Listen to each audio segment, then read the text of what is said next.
ምንም እንኳን ይህኛው የፖለቲካ ፓርቲ ታማኝ ባይሆንም ሰሞኑን የሀገራዊ ምክክር ሂደቱን በተመለከተ መዋቅራዊ ጥሰቶችና አንድ ወገን ብቻውን የሚወስንበት እንቅስቃሴ ነው ሲል በመግለጫዎቹ አሳይቷል።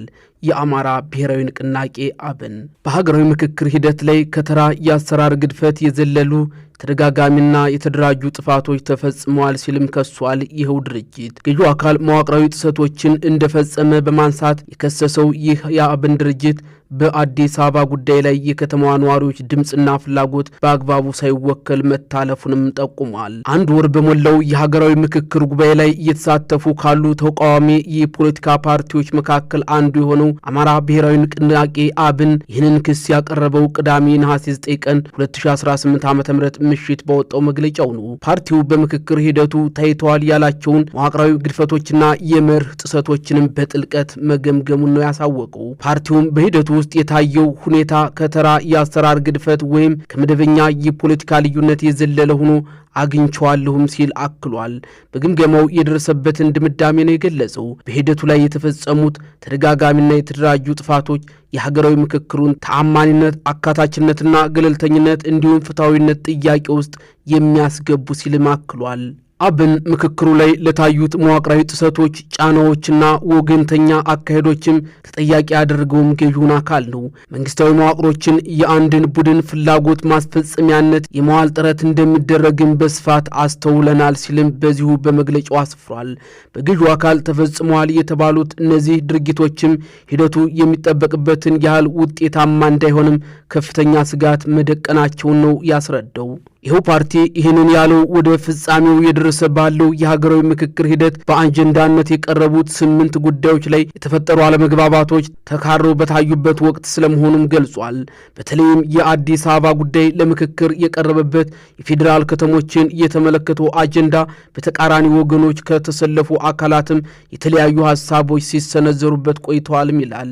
የአዲስ አበባ ህጋዊ አቋም እንዲሁም ከኦሮሚያ ክልል ጋር የሚኖራትን ግንኙነት የተመለከቱ አማራጮች በቀረቡበት ወቅትም ጫና ታይቷል የሚሉ ክሶችም ከተሳታፊዎች ቀርበዋል። የሀገራዊ ምክክር ኮሚሽን ምክትል ዋና ኮሚሽነር ሂሩት ገብረስላሴ እንደ ሀገር ግንባታና የመንግስት አደረጃጀት ባሉ ብዙዎቹ አጀንዳዎች ላይ ጠንከር ያሉ ምክክሮች የነበሩ ቢሆንም የፌዴራል ከተሞች ጉዳይ ላይ ጠንከር ያሉ አቋሞች መታየታቸውን አርብ ነሐሴ 8 ቀን ከብሔራዊ ቴሌቪዥን ጣቢያ ጋር ባደረጉት ቆይታም ተናግረዋል። በዚሁ በምክክሩ ላይ ጫና ስለመኖሩ ጥያቄ የቀረበላቸው ምክትል ዋና ኮሚሽነሯም በዚህ ሂደት ውስጥ ከውጭም ሆነ ከውስጥ ምንም አይነት ተጽዕኖ ሳይደረግ ነው እዚህ የደረስነውም ሲሉ አክለዋል። ተጽዕኖ አለመኖሩንም ስራችንን የፈተሹ ፖለቲካ ፓርቲዎች፣ ሲቪክ ማህበራት እንዲሁም የውጭ ሰዎችም አይተውታል በማለትም ምላሽ ሰጥተዋል። ተቃዋሚው አብንም ትናንት ባወጣው መግለጫው የአዲስ አበባ ጉዳይን በቋሚነት አንስቶታል። የአዲስ አበባን ባለቤትነት እንዲሁም ተጓዳኝ የፖለቲካና የህግ ማዕቀፎችን የተመለከተ ምክክር በሚደረግበት ወቅትም የከተማዋ ነዋሪዎች ድምጽና ፍላጎት በአግባቡ ሳይወከል መቅረቱንም ገልጿል። አዲስ አበባን በተመለከተው ምክክር ላይም የከተማዋ ህዝብ እንደ ዋና ባለቤት ሳይቆጠር መታለፉ እጅግ አሳሳቢ ገመና ሆኖ ተመዝግቧልም ብሏል። የከተማዋን ነዋሪዎች መብትና ዘላቂ ጥቅም ወክለው የተገኙ አካላትም የአንድን ወገን አካል ያልተገራና ድንበር የለሽ ፍላጎት ለማስፈጸም ሲሉ የከተማውን ህዝብ መብትና ጥቅም አሳልፈው ሰጥተዋል ሲልም ከሷል። የአዲስ አበባ ከተማን መሬትና አስተዳደር በተናጠል የመቆጣጠር ፍላጎት ታይቷል ያለው አብን የከተማዋን ገጽታ ወደ አግላይ ዘውጋዊነት መለወጥ የለበትም የሚል አቋም እንዳለውም አስታውቋል። አብን ቅሬታ ያነሳበት ሌላኛው ጉዳይም የመንግስት አደረጃጀትና ቅርጽ በሚለው አጀንዳ ስር ከቀረቡት አማራጮች ጋር የተያያዘ ነው። አብን በዚህ ጉዳይ ላይ ምክክር በሚደረግበት ወቅትም የኢትዮጵያ የመንግስት ቅርጽ ፕሬዝዳንታዊ ወይም ከፊል ፕሬዝዳንታዊ ስርዓትን የተከተለ እንዲሆን አማራጭ ማቅረቡን ነው የገለጸው። ፓርቲው ይህንን አቋም የያዘው ተወዳዳሪ እጩዎች የመላው ሀገሪቱን ዜጎች ድምጽ ለማግኘት ሲሉ ድንበር ተሻጋሪና አስተሳሳሪ የሆኑ ሀገራዊ የፖለቲካ አጀንዳዎችን እንዲያራምዱ ያስገድዳል በሚልም እንደሆነ ጠቅሷል።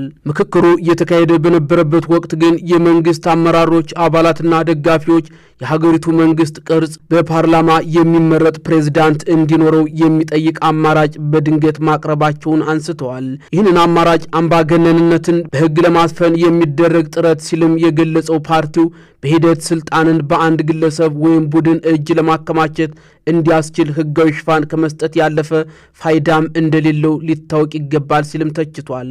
ይሄው አማራ ብሔራዊ ንቅናቄ ሂደቱ ውስጥ የታዩት አግላይና አፋኝ አካሄዶችም በተመለከተም ለሀገራዊ የምክክር ኮሚሽን በደብዳቤ አቤቱታ ማቅረቡን እንዲሁም ውይይት ማድረጉንም ገልጿል።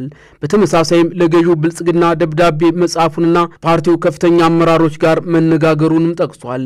ይሁን እንጂ እስካሁን ድረስ እነዚህን መሰረታዊ ግድፈቶች ለማረም የተወሰደ አዎንታዊ እርምጃ አለመኖሩንም ገልጿል። ወደፊትም ገዢው አካል የራሱን የፖለቲካ ፍላጎት ለማስፈጸም የሚደረገው ስልታዊ ተጽዕኖና ጣልቃ ገብነት እየጨመረ እንደሚሄድም አሁናዊ ሁኔታዎች ያመላክታሉ ሲልም ስጋቱን ገልጿል።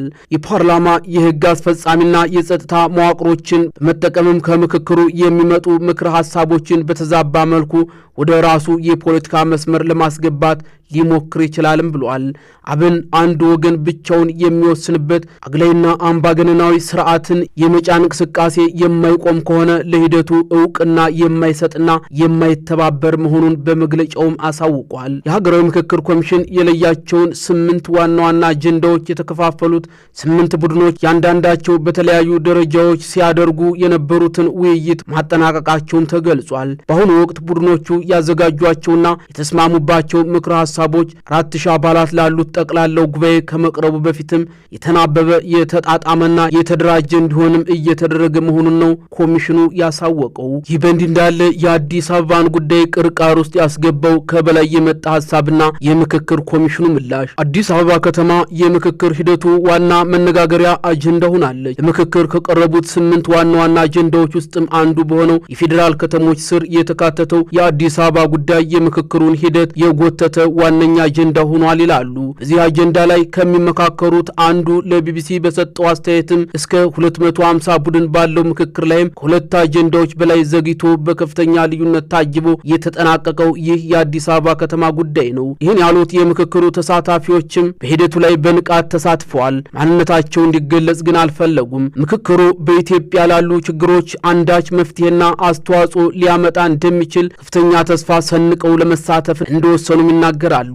ራሳቸው ከሚሳተፉበት የከተሞች አጀንዳ በተጨማሪም የሌሎች ቡድኖችን አጀንዳዎችን በደንብ እንደሚከታተሉ ይገልጻሉ። 3 አጀንዳዎች ከፍተኛ ትኩረት የሳቡና ብዙ አጨቃጫቂ የነበሩ ቢሆኑም የአዲስ አበባ ግን የተለየ ነውም ይላሉ። በዚህም በምክክሩ ላይ ዋና አጀንዳ እንደመሆኗ አዲስ አበባ የብዙዎች የልብ ትርታ ሆናለች። የሚዲያው ትኩረት እሷ ላይ ነው። የፖለቲካ ፓርቲዎች በመግለጫዎቻቸውም ከሚያነሷቸው ዋና ዋና ነጥቦች አንዷ እንደሆነችም ይናገራሉ። የሀገራዊ ምክክሩ ዋነኛ አጀንዳ እሱ የአዲስ አበባ ጉዳይ ብቻ ሆኗል። አሁን 7ቱ አጀንዳዎች መኖራቸውም የተረሳ ይመስላል ሲሉም ተሳታፊው ግለሰብ ይናገራሉ። እርሳቸው እንደሚሉት አዲስ አበባን ዋነኛ የምክክሩ አስኳል ያደርጋት አጨቃጫቂ ጉዳይ ከበላይ አካል የመጣ ሐሳብ ነው በሚል አዲስ አበባ የኦሮሚያ ክልላዊ መንግስት ርዕሰ ከተማ መሆኗን እውቅና የሚሰጥ ሐሳብ ለ500 ቡድን በሚላከው ቃለ ጉባኤ ውስጥ እንዲካተት መደረጉ ነው። ይህ ሐሳብ ከታች ጀምሮ በነበረው ምክክር ላይ በአጀንዳነት ያልነበረና ምክክር ያልተደረገበት መሆኑንም ተናግረዋል። መጀመሪያ አካባቢ በ10ና በ50 ቡድን ደረጃ በነበረው ምክክርም አዲስ አበባ የማን ትሁን በሚለው ጉዳይ ላይ የፌዴራል ትሁንና የኦሮሚያ ትሁን የሚል አማራጭ ሐሳብ ጎልቶ ወጥቶ እንደነበርም ይነገራል። ለኮሚሽኑ የሚቀርቡ ጉዳዮችን በተመለከተ በዝርዝር እየገመገምን የሚስተካከለውን እያስተካከለን ነው ሲሉም ተናግረዋል። ከፖለቲካ ፓርቲዎችም ሆነ ከሌሎች አካላት ቅሬታዎች ሲቀርቡም በመነጋገር መፍትሄ እየተሰጠ መቀጠሉንም በአጽንኦት ገልጸዋል። ወደ ምክክር የመጣነው ነገሮችን እስከ መጨረሻው ለማብላላት ነው። መጨረሻ ላይ ውሳኔ የሚሰጡት 500ዎቹ እንጂ የተወሰነ አካል አይደለም በማለትም ለሚነሱት ቅሬታዎች መልስ ሰጥተዋል።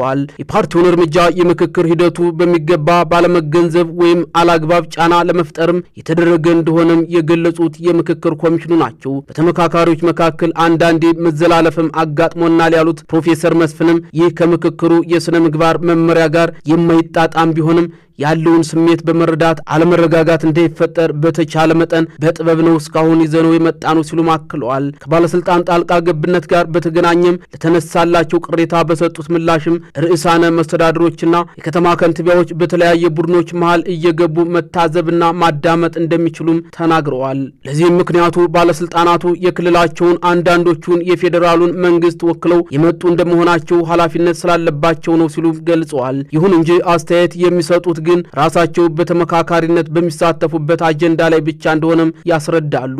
ባለስልጣናት በሂደቱ ላይ ተጽዕኖ ለማሳደር እየሞከሩ እንደሆነ ከዚህ ቀደምም ክሶች ቀርበው ድርጊቱን በመተቸትም ባለስልጣናቱ በመሰል ተግባር እንዳይሳተፉ ፕሮፌሰር መስፍን ያሳሰቡ ቢሆንም ይህ ሳይሆን ቀርቶ ግን አሁን ሰሞኑን አብን መግለጫውን በይፋ አውጥቷል። መረጃው የቢቢሲ ነው።